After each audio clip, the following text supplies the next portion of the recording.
Hi రాజా గారు ఎలా ఉన్నారు? ఐఎమ్ గ్రేట్ అండి. Thank you.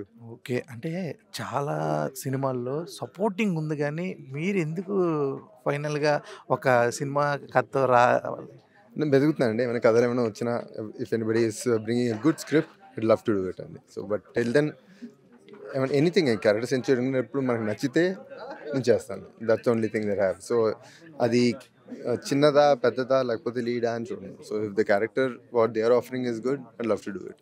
సో అంటే that's where I look for. మీకు ఏ రోల్స్ అంటే బాగా ఇష్టం?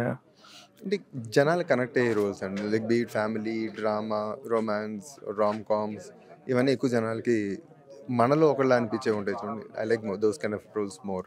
ఓకే. ఇప్పుడు మీ నాన్నగారి దగ్గర మీరు ఏం నేర్చుకున్నారంటే ఏం చెప్తారు సార్? అంటే అంటే వర్క్ ఇస్ విజ్డమ్ అంటారు చూడండి. సో అన్నిటికన్నా ఫస్ట్ పని వస్తుందండి. దానికి మనం ఇవ్వాల్సిన రెస్పెక్ట్ ఇస్తే మిగతావన్నీ మనకే వస్తుంది. అది ఆటోమేటిక్గా వస్తుంది. సో అది నేను ఆయన దగ్గర నుంచి నేర్చుకున్నాను. సో ఇంకోటి ఏంటంటే నాన్నగారు పాటలు వింటూనే వేరే ఉంటది. దాని అర్థం చెప్తే అది ఇంకా బావుంటది. మీరు పక్కన ఉండుంటారు కదా! రాయినప్పుడు మీరు కూడా చెప్పుంటారు. అంటే మాట్లాడుకున్నప్పుడు వినుంటారు. ఆ ఫీల్ ఎలా ఉంటది సార్? అంటే ఒక విషయాన్ని చెప్పడానికి ఎన్నో పర్స్పెక్టివ్స్ ఉంటాయి. సో ఆయన పాటల్లో మోస్ట్లీ మనం చూసేది ఏంటంటే ఇంత సింపుల్గా ఇంత కాంప్లికేటెడ్ విషయం చెప్పచ్చా అని ఉంటుంది. So that is something that అంటే ప్రతి కొత్త పర్స్పెక్టివ్ విన్నప్పుడు ఒక చిన్న ఎక్సైట్మెంట్ ఉంటుంది. మనం ప్రతి కొత్త పాట విన్నప్పుడు లవ్ సాంగ్స్ మీరు పుట్టినప్పటి నుంచి వింటూనే ఉన్నాం. మనం మనం పుట్టక ముందు కూడా వింటున్నాం. కానీ ప్రతిసారి ఒక కొత్త సాంగ్ విన్నప్పుడు ఒక చిన్న ఎక్సైట్మెంట్ ఉంటుంది. That's the same thing. So ఒక కొత్త విషయం, కొత్త పర్స్పెక్టివ్ అయిన ప్రతిసారి ఆ kick it's always there. That excitement is always there. ఇప్పుడు 'హరిహర వీరమల్లు' కూడా నాన్నగారు రాసిన పాట ఒకటి వచ్చింది. చూసారా సినిమా? ఇంకా లేదండి. So I'm been shooting. So ఇంకా కుదరలేదు. Probably tomorrow or day after Sunday I think I will go. Looking forward.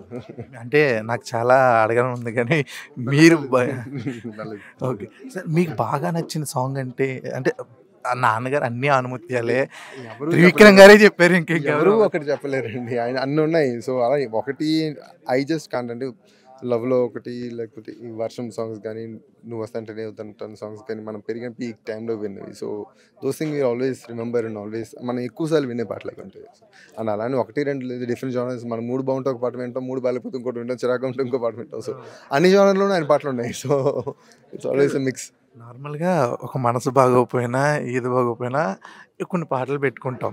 మీకు మాత్రం ఇంకా వేరే వాళ్ళకెళ్ళకుండా డైరెక్ట్‌గా నాన్నగారి ఇస్తే సరిపోతుంది. ఆ ప్లే లిస్ట్‌లోనే అన్నిటిని వెతుక్కుంటూనే సరిపోతుందనమాట. So we don't have to check for any other మరి నాన్నగారు ఉన్నప్పుడు చెప్పలేదా? అంటే ఎవరికైనా రిఫర్ చేయలేదా? మీరు సొగసాగా మీకు మీరు ఎదుగుదామని? అంటే ఆయన్నెప్పుడూ ఆయన ఏజ్‌కి గానీ, ఆయనకి జనాలు ఇచ్చే రెస్పెక్ట్‌లో కానీ ఆయన అడిగే పొజిషన్‌లో పెట్టడం మాకు ఇష్టం లేదు. సో మేము ఎప్పుడు అడగమనలేదు, ఆయన అడగలేదు. So that's a different thing. And I'm trying for my own thing. నా స్టైల్‌లో నా ఎఫర్ట్ నేను పెట్టుకుంటాను. సో ఎందుకంటే ఆయన మాట చెప్తే కాదనేవాళ్ళు ఎవ్వరు లేరిక్కడ. ఇండస్ట్రీలో పెద్ద పెద్ద మహావోళ్ళే ఉన్నారు. అందుకే నాకు అదే అర్థమైంది. సో అదే మేము ఎప్పుడు ఆయన్ని అడిగే పరిస్థితిలో పెట్టలేదు. So that's what we prefer. Okay sir. ఫ్యూచర్‌లో హీరోగా రావాలి, అదరగొట్టాలి. మీరు చేసే క్యారెక్టర్‌లు పక్క హీరోకే సపోర్టే కాదు.